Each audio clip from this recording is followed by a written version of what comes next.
À Paranormal sur le vif, un chasseur de fantômes en Virginie occidentale reçoit un message clair d'outre-tombe.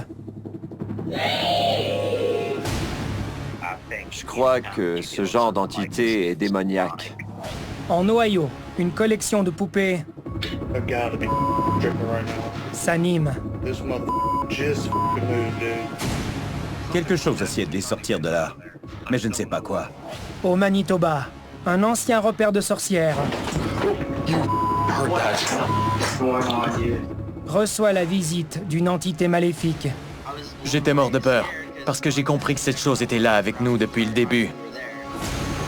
Un couple de la Virginie, Oh my god, I'm shaking. ciblé par des ovnis, They're rubber pallets. Je peux vous dire qu'ils nous ont fait peur, comme s'ils nous surveillaient. et encore plus d'images paranormales qu'il faudra voir pour y croire.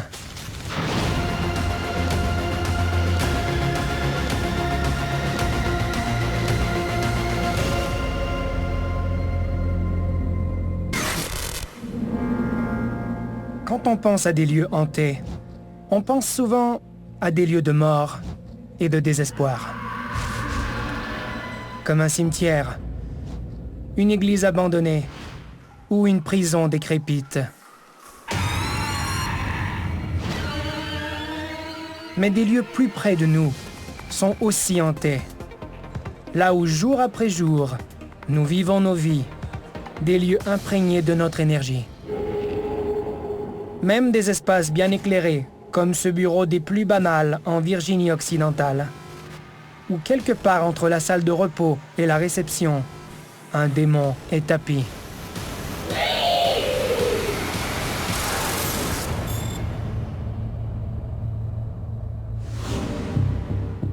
Hiver 2021, à Princeton en Virginie occidentale. Les employés d'un bureau local subissent des activités étranges et inquiétantes sur leur lieu de travail.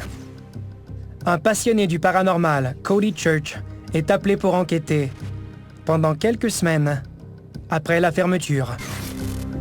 Je m'appelle Cody Church et voici mes vidéos. Je suis en ce moment dans le bureau où je les ai filmées. Il s'est passé des trucs bizarres, des gens qui sentaient une présence, des choses du genre. Même l'un des propriétaires n'aimait pas être ici tout seul. I'll start again tomorrow maybe, and we'll see what. Cody espère trouver des explications. Au cours de son enquête, il a eu accès au système de caméras de sécurité. Et il a installé quelques caméras personnelles pour couvrir les angles morts. Par chance, dès les premières nuits, il capte des manifestations surprenantes. Dans la salle de repos,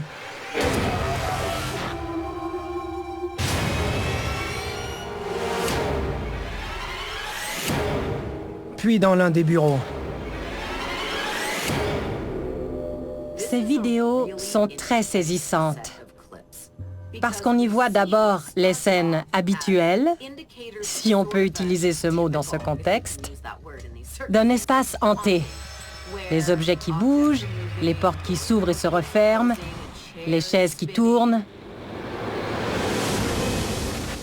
Mais ce n'est rien, comparé à ce que Cody a filmé quelques jours après, alors qu'il faisait une mise à jour sur les réseaux sociaux. Regardez bien.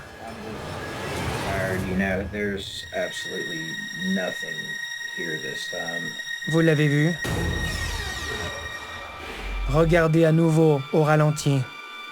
Juste derrière lui, il y a ce qui semble être une femme au teint pâle, avec des yeux sombres et creux et de longs cheveux qui cachent une partie de son visage.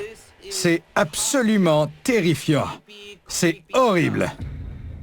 J'ai poussé un cri parce qu'il ne s'agit pas d'une employée. Elle ne travaille pas là. C'est évident. Cody n'a vu le visage qu'un peu plus tard, en publiant sa vidéo. En fait, c'est un de mes abonnés qui m'a dit « Hey, t'es pas seul !» Et j'étais encore là. Effrayé, Cody s'est empressé d'aller voir les vidéos de sécurité. Et c'est là qu'il a découvert quelque chose d'encore plus terrifiant. Regardez bien le coin sombre du bureau.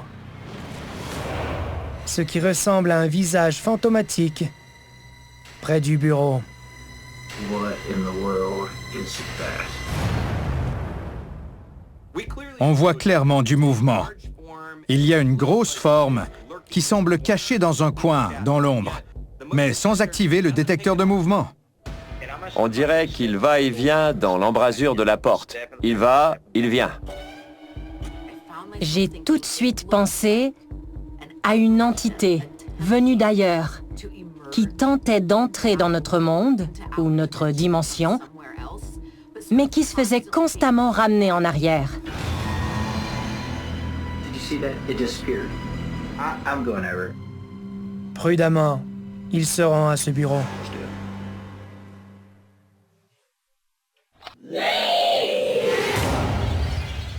Réécoutons. Un cri guttural venu d'outre-monde. Met un terme à l'enquête de Cody pour cette nuit. I'm not going to do this by myself. C'était comme un cri de groupe métal, avec une voix de femme. Mais qu'est-ce que c'était? On dirait bien une présence démoniaque. Un démon d'une autre dimension, peut-être. Je crois que ce type de manifestation est démoniaque. Je n'ai pas l'habitude de me laisser intimider ou d'avoir peur. Mais là, je suis parti. Mais la semaine suivante, il trouve le courage d'y retourner pour terminer son enquête. Cette fois, avec son ami Eric. Et pendant qu'Eric reste à la porte du bureau, d'où est provenu l'horrible cri,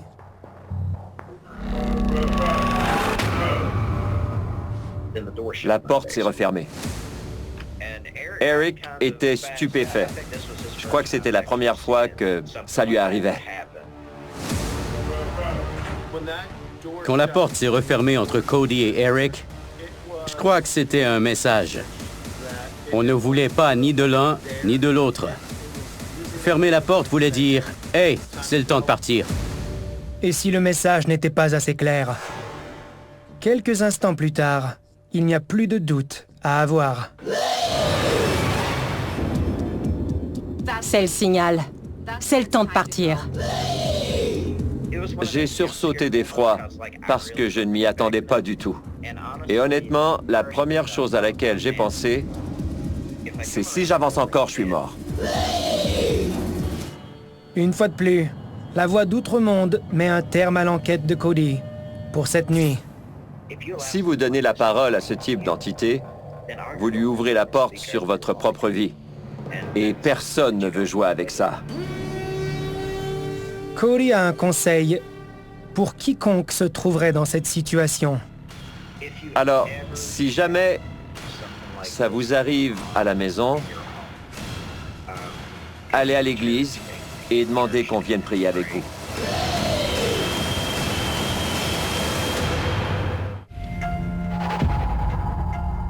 Les résidus psychiques sont ce qui persiste de l'énergie vitale longtemps après le décès d'une personne. Ces résidus sont parfois si puissants qu'ils sont absorbés par des objets du quotidien. Et quand ces objets sont transmis d'une génération à l'autre, les résidus psychiques s'accumulent et permettent à l'objet d'avoir sa propre vie. Parlez-en à cet homme de l'Ohio. La collection de poupées anciennes de sa femme semble en être la preuve vivante.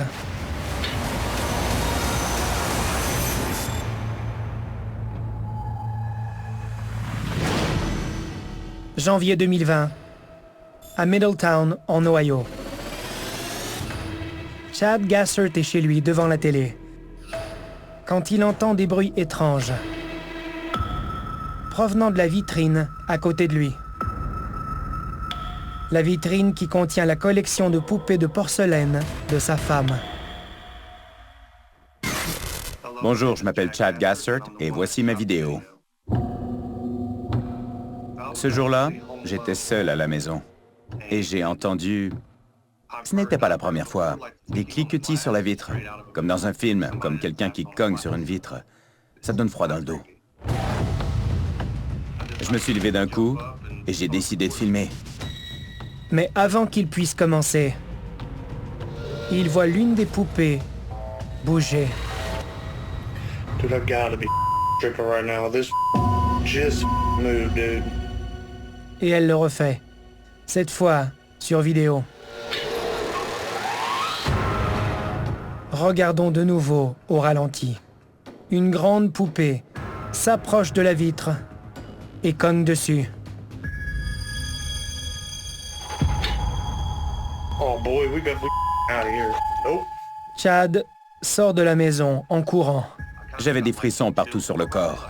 J'avais des sueurs froides. Alors je suis sorti, j'ai respiré, en pensant à ce qui venait de se produire. Oh boy, we got out of here. Nope. Ce qui est encore plus terrifiant, c'est qu'en regardant la vidéo, Chad a remarqué qu'après s'être avancé, la poupée reprend sa position d'origine, sans l'aide de personne. On dirait qu'elle s'est penchée, puis qu'elle a repris sa place. C'est ce qui m'a stupéfié. Elle se penche, oui, mais elle aurait dû rester là, pas retourner à sa place. Et ce n'est pas tout. Quand Chad est rentré, il a recommencé à filmer, en essayant de comprendre ce qu'il avait vu.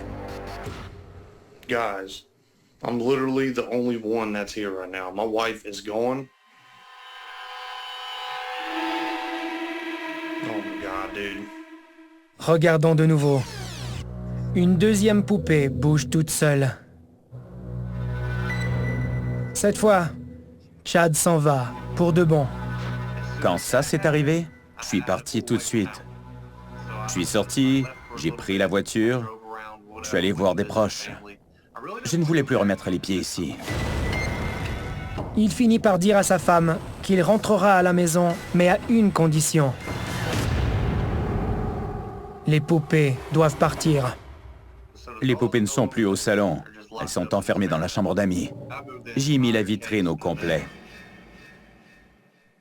Si ces poupées étaient chez moi, je n'y habiterais plus ou c'est elles qui devraient partir. Je crois que ces poupées réclament quelque chose. Elles bougent, elles se penchent, elles signalent qu'elles sont coincées dans ce petit espace. Et je pense qu'elles demandent à être libérées. Un objet inanimé, comme une poupée, ce n'est pas censé être vivant. Alors, voir non pas une, mais plusieurs poupées bouger comme ça dans ce meuble, dans cette petite vitrine, c'est l'une des choses les plus sinistres que j'ai vues. J'ai demandé à ma femme de s'en débarrasser, mais non. Et je comprends, parce que c'est sa grand-mère qui les a fabriquées quand elle était bébé. Avec une histoire de famille aussi personnelle, vieille de 30 ans, peut-être fallait-il s'attendre à une telle activité.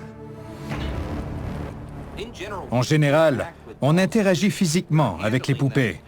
On les manipule constamment et on leur transmettrait ainsi des résidus psychiques.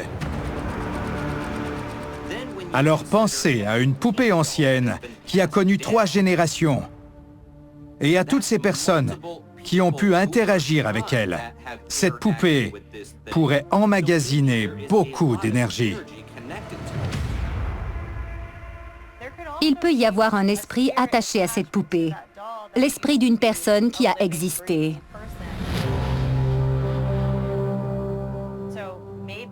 Ça pourrait expliquer pourquoi on voit cet objet bouger. Apparemment, cet esprit tente de prendre la poupée sans avoir de corps.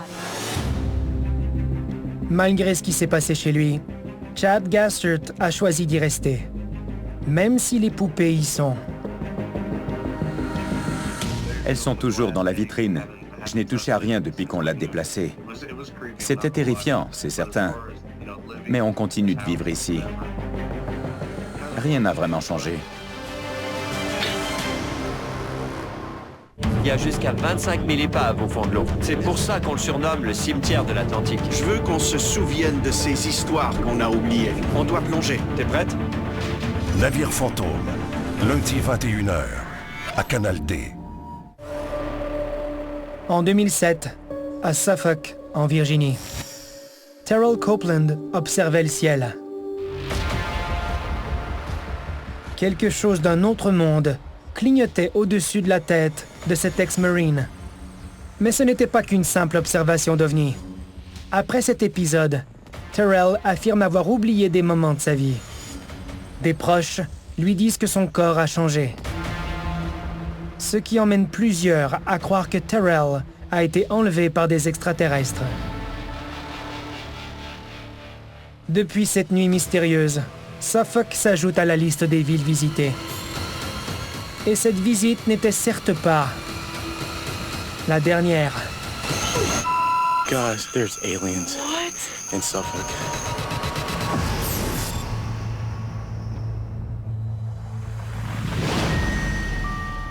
Juillet 2021, à Suffolk, en Virginie. La journée tire à sa fin pour George et Hillary Stewart, quand George aperçoit quelque chose d'inhabituel à la fenêtre. Ici George Stewart, voici ma femme Hillary Stewart, et voici notre vidéo. J'étais sur le canapé et je regardais la télé.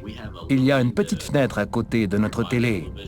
Et du coin de l'œil, j'ai vu une boule de feu dans le ciel. J'ai pris mon téléphone et j'ai couru dehors. Je l'ai suivi en courant pour comprendre ce qui se passait.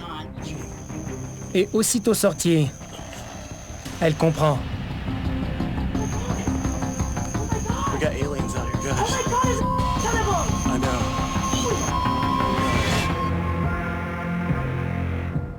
Une grappe de lumière scintillante, curieusement espacée, se déplace dans le ciel, vis-à-vis de leur maison. There's aliens in Suffolk. De ce qu'on pouvait voir à l'œil nu, ils étaient d'une couleur jaune ou orange. Comme des boules de feu. Il devait y en avoir 5 ou 7, groupés, en formation. Et ils passaient un par un, l'un après l'autre. I'm having a weird... There's more coming. There's more coming. Oh my God. Guys, what the is it? Oh my God, I'm shaking. I'm shaking. Oh my God. Oh, babe. Quand certaines lumières commencent à s'éteindre au-dessus de leur maison, les Stewart craignent le pire. This is not normal. They turned their lights out, babe. Babe, they turned their lights out. But you can still see them. Like, you're not really... They're above our house. Je peux vous dire qu'ils nous ont fait peur. C'était comme s'ils nous surveillaient. That is the most terrifying thing I've ever seen in my life. J'avais un point au cœur. Oui. Je croyais vraiment faire une crise cardiaque. Guys, they're above the house, right? My heart is racing. Oh, I don't like this. What the... Okay, we need to go inside. Mais avant de se mettre à l'abri, ils se précipitent chez les voisins pour confirmer ce qu'ils voient. Look. Les voisins sont aussi paniqués que George et Hillary. Dude, there was like 20 of these things. Crazy. UFOs, bro. C'est un scénario caractéristique. Un groupe de lumières dans le ciel qui s'allument et qui s'éteignent. Mais pour moi, le plus saisissant, c'est la réaction des témoins. Ils n'ont pas l'habitude de voir ça dans le ciel, au-dessus de leur maison. They are here.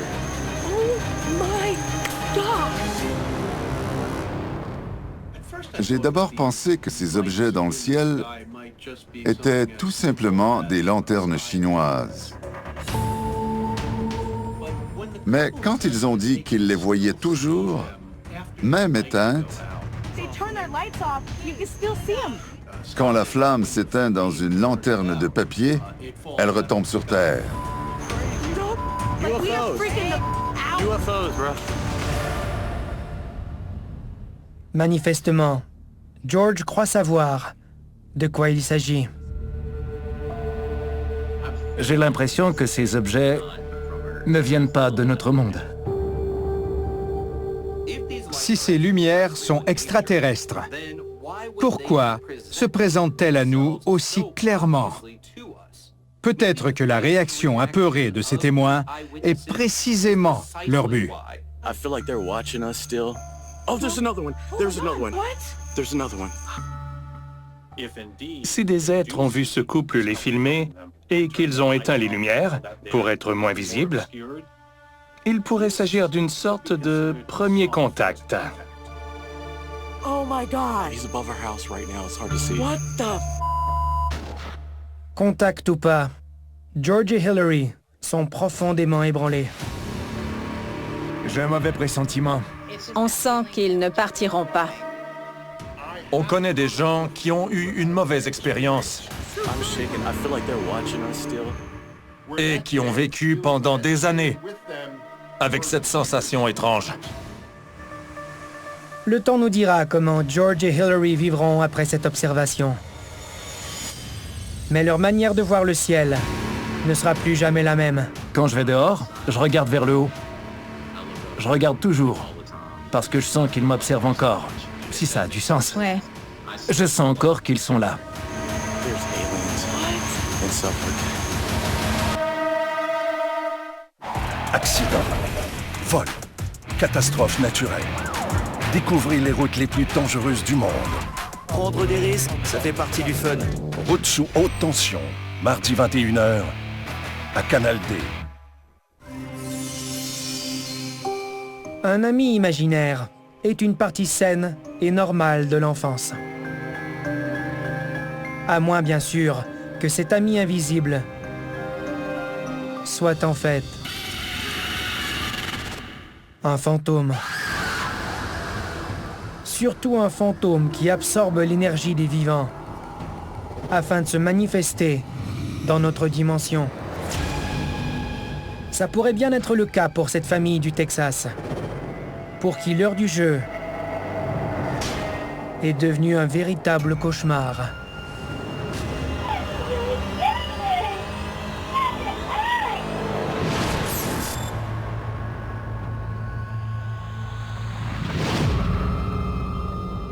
Août 2020, à Houston, au Texas. Depuis près d'un an, Celsa Rundle et John Farrell sont témoins d'activités paranormales dans leur demeure. Des ampoules qui éclatent, d'étranges chuchotements, et peut-être pire encore, de furtives apparitions dans la maison, dont certaines qui ne sont visibles que pour leur fillette de 3 ans. Ici Celsa Rundle, Et John Farrell. et voici notre vidéo. Nous avons 2 filles. L'aînée s'appelle Elena Morrow, elle a 10 ans. Notre plus jeune s'appelle Ariana Sky Farrell. Elle n'a que 3 ans, mais elle sait parler. Elle me parle de ce qu'elle vit et elle me dit toujours qu'il y a quelqu'un dans leur chambre. Alors c'est vraiment effrayant. Troublés, mais soucieux de ne pas effrayer leur fille, Celsa et John font mine de rien, jusqu'à ce que leur aînée Elena, qui a 9 ans à l'époque, commence à avoir de la difficulté à dormir. Elena me répétait « Maman, quelque chose me dérange la nuit. Quelque chose veut me réveiller ou me chatouiller. » Ça m'a fait peur. Celsa a eu encore plus peur quand, en regardant les images de la caméra de sécurité installée dans la chambre des fillettes, elle a vu ça.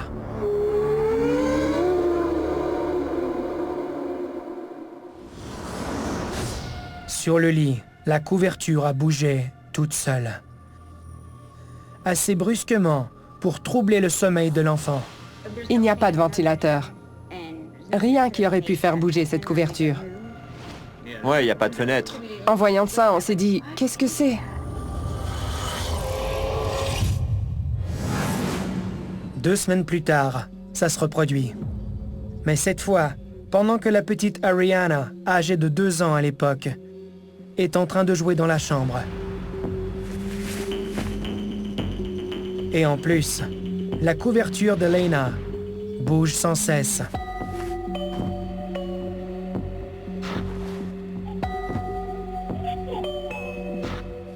Elena ne pouvait pas faire bouger la couverture avec sa jambe parce qu'elle n'était pas assez grande, parce que ça se produisait au pied du lit, ou parce qu'on voyait que sa jambe était de côté. Je regarde cette fillette qui dort dans son lit. Et si elle voulait remuer son pied, on verrait sa hanche, ses jambes, ses genoux bouger. Le lit bougerait, la couverture se déplacerait. Ce n'est pas le cas, la fillette dort à point fermé. Quelque chose d'autre la fait bouger. Ce qui est encore plus terrifiant, c'est qu'au même moment, Ariana semble parler à quelqu'un qui n'est pas là.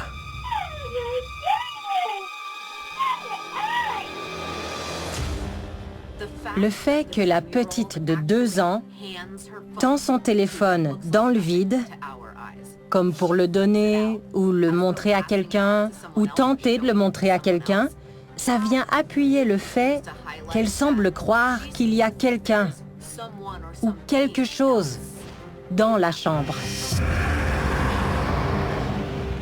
Pour elle, il y a quelqu'un là. C'était très stressant, assez horrifiant. La petite ne semble pas effrayée par cette personne ou cette chose à qui elle parle. Ce qui me fait croire qu'elle la connaît, qu'elle a l'habitude de voir cette chose. Et ça n'a rien d'inhabituel. Il y a beaucoup d'enfants qui parlent à ce qu'on croit être un ami imaginaire. Et si ces amis n'étaient pas vraiment imaginaires, mais seulement invisibles pour les adultes? Et si ces actions n'étaient pas inoffensives? J'ai trouvé ça très étrange, que celle qui dort ne bouge pas du tout. Ça pourrait signifier que, pour que l'esprit puisse se manifester devant l'autre fillette et que celle-ci puisse le voir et communiquer avec lui, il utilise l'énergie de la fillette endormie, l'empêchant ainsi de se réveiller. Peut-être qu'elle se sent vidée de ses forces parce qu'on lui vole son énergie. Terrifiant. Après encore quelques incidents troublants, la famille prend une grave décision. Elena est entrée dans notre chambre et elle a dit que quelqu'un avait lancé un livre du placard. Le livre n'est pas tombé de la tablette. Il a été projeté.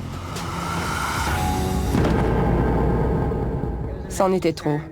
Il fallait déménager, fuir cette entité. Malheureusement, la personne ou la chose qu'ils tentaient de fuir semble les avoir suivis. Quand on a déménagé, cette chose était là.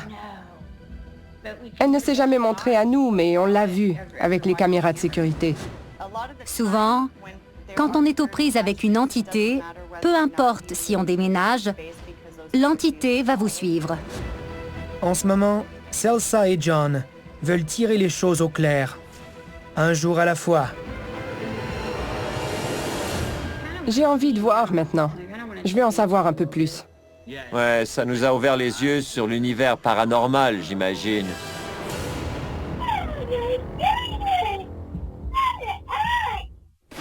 Des documentaires fascinants, spectaculaires et bouleversants. DocuD, mercredi 21h à Canal D. Il y a magique et magique avec un K. C'est la pratique ancienne de l'invocation ou de la manipulation de l'énergie afin d'atteindre un but bien précis, comme jeter un sort. Mais il faut être prudent. La pratique de ce type de rituel peut parfois invoquer des entités démoniaques. C'est ce qui semble être arrivé à 2 enquêteurs manitobains.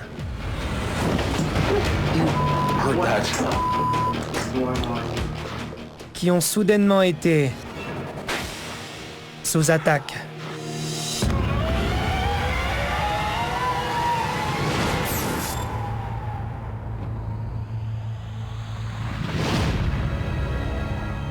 Novembre 2021, au Manitoba. Les enquêteurs du paranormal Jordan Penner et Johnny Weeb sont attirés par un camp de chasse éloigné dans les bois. Selon la légende locale, il s'agirait de l'ancien repère d'une sorcière. Ici Jordan Penner et Johnny Weeb. Voici nos vidéos. On a appris qu'il y avait eu de la sorcellerie et de la nécromancie dans ce camp, et qu'il s'y passait des choses étranges alors. C'est ce qui a piqué notre curiosité. Le duo a planifié l'enquête sur 2 nuits. La première nuit, équipée de caméras portatives, de détecteurs de température et d'un appareil avec des mots programmés pour permettre aux esprits de communiquer, ils commencent à explorer le camp. Ils s'adressent aux esprits de l'endroit. Are we talking to a witch? La réponse ne se fait pas attendre. Soul. Revive. You heard that. Il y a quelque chose dans ce camp qui fait bien plus que du bruit. Les objets se retournaient, une lampe de poche se balançait, une table basse s'est déplacée de près d'1 mètre dans la cuisine. On voit que la guitare est retournée. Elle est face au mur.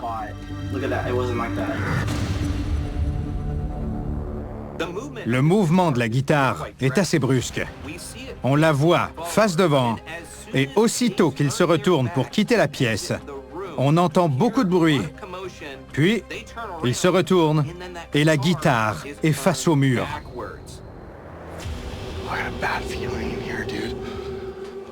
Les manifestations étranges ne s'arrêtent pas là. Oh my god. Oh man, I'm freaking out.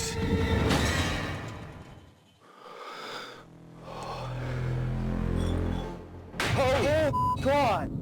Holy.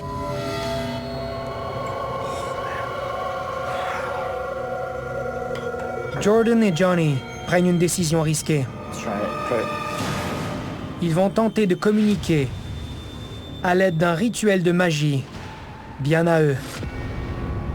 Jordan a les yeux bandés, assis au centre d'un cercle de sel. You can speak with Jordan, but you cannot cross the salt circle.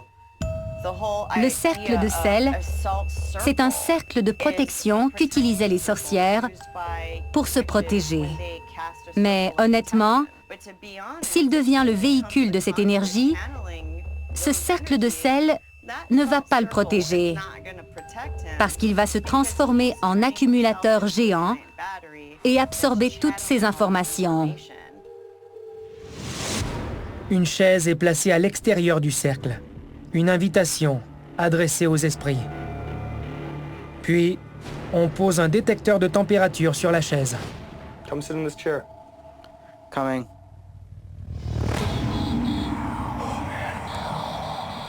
They're here. Ce camp servait à des rituels et à de la sorcellerie. Alors, il pourrait y avoir des esprits fixés à cet endroit. Il n'y a pas que des objets lancés dans la pièce. Quelque chose tente de communiquer avec eux. What do you want? Ce qu'ils veulent lors de ce rituel n'est pas clair. Mais la nuit suivante, une caméra fixe au rez-de-chaussée filme ce qui pourrait être une manifestation de l'esprit avec lequel ils communiquaient. Regardez bien.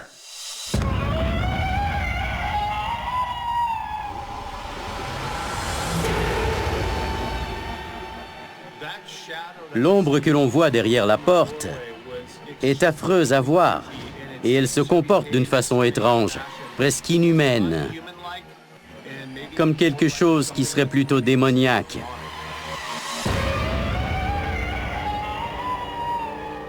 Quelque chose qui pourrait aussi causer beaucoup de mal. Parce que peu de temps après... Oh man. Oh my god. Did you hear that? That bang at the door? What happened? Oh no, it felt like It fell down. Oh my god. Johnny est terrassé par une force invisible. C'était comme un coup sur la jambe par derrière. C'était terrifiant. Oh my God. You slipped? I don't know. I felt like I got pushed. J'ai cru qu'il était tombé. Et j'ai senti un grand froid dans le camp au même moment. Quand je suis arrivé, la porte était ouverte et il était par terre. Was the door open before or after you fell? I don't know, man. Peut-être qu'à ce moment, Johnny a percuté une énergie sur le point de se manifester. Ça expliquerait pourquoi la porte s'est ouverte comme ça. Il a peut-être foncé dans cette entité qui venait vers lui. Peu importe ce que c'était, qu'il y ait un lien ou pas avec leur rituel, ça suffit à mettre fin à l'enquête de Jordan et Johnny, pour de bon. Ce camp leur a servi un avertissement. Oh my God. Qu'il s'agisse d'une sorcière ou d'une entité convoquée par une sorcière, je crois qu'il y a certainement quelque chose là. Et c'est une bonne chose que ce camp soit aussi retiré, parce que ça pourrait être dangereux pour des personnes qui ignorent ce qui s'y passe.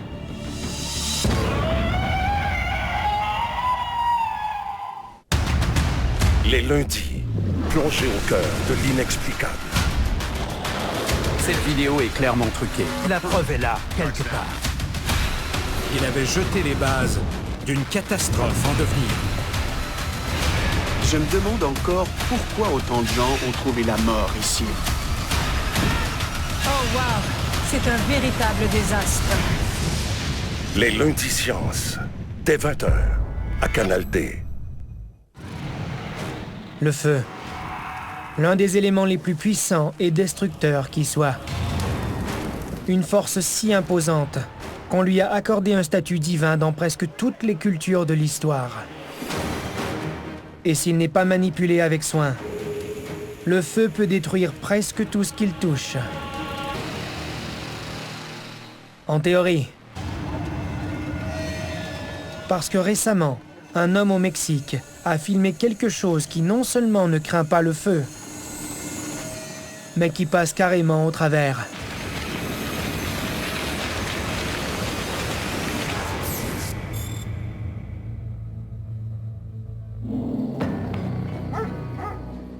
Septembre 2021, dans l'état du Sonora, au Mexique. Un homme déambule en pleine nuit quand il aperçoit un feu qui fait rage entre une voiture et une maison. Il décide de filmer. Et quelque chose d'incroyable se produit. Regardez bien. Une silhouette de la taille d'un enfant apparaît à travers les flammes et les traverse nonchalamment. Comment est-ce possible? Sérieusement. Mais qu'est-ce que c'est que ça? C'est très bref, mais c'est absolument fascinant. On voit très clairement une forme d'apparence humaine qui se matérialise au cœur des flammes. C'est proprement stupéfiant. Il y a cette forme noire qui semble être de la taille d'un enfant, mais rien n'a du sens. C'est évident qu'un enfant ne survivrait pas à des flammes aussi intenses. C'est carrément bizarre. On sait très bien qu'aucun humain ne peut traverser des flammes comme ça et survivre. Mais si ce n'est pas humain, de quoi s'agit-il exactement? Le monde regorge d'histoires de créatures de feu, des lézards de feu, des élémentaires de feu, des esprits faits de flammes, qui sont parmi nous sous forme de flammes.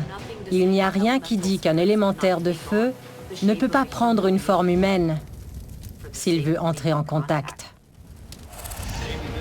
Il s'agit peut-être d'une force démoniaque ou d'une chose sortie de l'enfer. Parce qu'on voit très bien quelque chose traverser les flammes, comme si elle émergeait d'une sorte de portail. Si ce n'était qu'une illusion et qu'il s'agissait d'un enfant qui passe entre la caméra et les flammes, il reste qu'un enfant ne réagirait pas comme ça. En étant aussi proche des flammes qui se déchaînent, N'importe qui serait un peu plus prudent pour éviter de se brûler. À moins, bien sûr, que cette chose ne ressente pas le feu. Ce qui serait étrange, c'est que cette créature ait toujours été là, invisible, et que la cause de ce feu l'ait forcée à se révéler, à se rendre visible. Que le feu ait altéré ses molécules, les carbonisant littéralement, la rendant détectable à l'œil humain. Tout est possible. Mais cette créature, ou cette chose, a disparu dans les flammes, et le mystère reste entier. Du moins pour l'instant.